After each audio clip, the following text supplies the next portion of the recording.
This clip is brought to you by the legendary Tasty Pastry. 20 grams of protein, 5 grams of net carbs, and 0 sugar. Better than any protein bar out there. Tastes amazing. Enjoy this clip. I was on my run this morning, and you know what I was practicing? Nasal breathing. Maybe.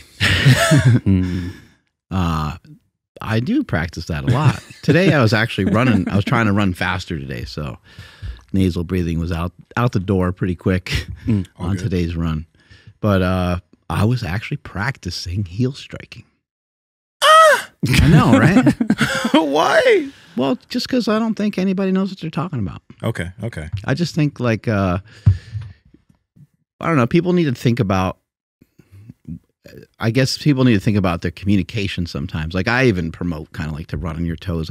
I think it's a good place to start for most people is to run on your forefoot. Like, but basically when you're running, I think truthfully, you're just like landing on your foot. There's not a great way to describe it other than you're just kind of landing on your foot because you're trying to absorb the crash each time by just landing with as much of your foot as you could. Yeah. We're not, and so like if I say heel striking, it's just like clickbaity, I guess, but like I'm not intentionally trying to slam my heel into the ground. What I was working on is like my stride is kind of short. You know, I've talked about this before. I'm trying to open up that stride length a little bit. And if you open up the stride length a little bit, one of the quickest ways to get there is just to kind of slightly land on the heel and then roll some of that energy to like the forefoot. So that's what I was working on this morning. And it was just felt different. I felt way faster. It felt really good.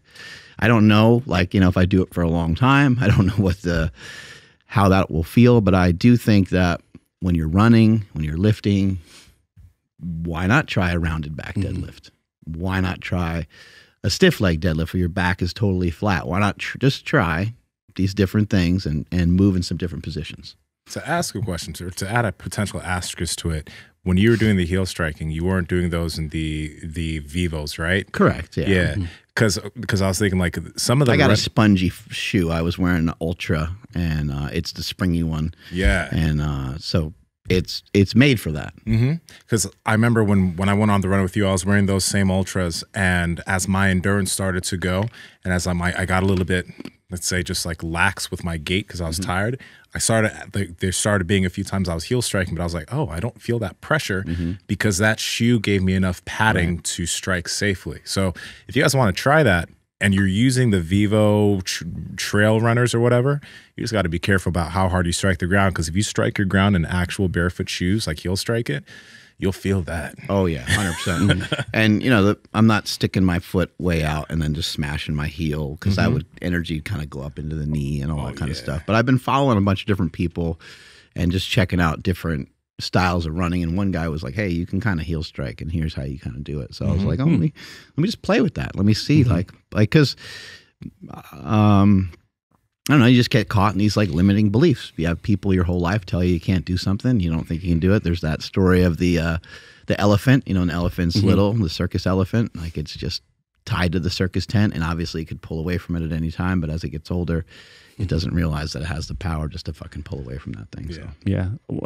Not that I've been like the most athletic person in the room, but like when I was the most athletic, I didn't even know that you could land on your toes when running. I remember you saying that. Yeah, I only heel striked my entire life through all sports, through everything I ever did, and then now that I'm jacked up, I'm trying to land on my toes, and you know, it's a new stimulus. So my calves and my knees and everything's super sore from our run like 5 days ago. Yeah. Sorry I didn't text you back. I was in the middle of stuff. Right. But yeah, like, but my legs are still sore, but I'm just trying to figure it out, period. So, you know, I'm just interested to hear what you discover in regards to and that's all it is. It's just discover. It's just like messing around. You know, that's all it is. I'm not like advocating like, hey man, I think that you should really strike your heel when you're running. Definitely not saying that. I'm just saying, hey, play around with it, find out for yourself. And some of these guys and girls that are heavy, people that are real heavy, you always hear people say not to run, but it's like, how does anybody know but you? Like, go try it. You know, like obviously if you have a condition, if you have diabetes and you have issues with your feet, then by all means, be cautious, be careful. But if you don't think that you have anything like that and you feel up just to do something a little bit more than a walk and get a little air underneath your body, that's a fucking jog. That's a little bit more than, you know. Power Project family, we appreciate you checking out this clip. Check out another one. Just go check out another one. Or comment down below and let us know what you liked about this one. But we love you guys, and we're going to keep bringing you the heat. So comment, subscribe, and all that good stuff, okay? Peace.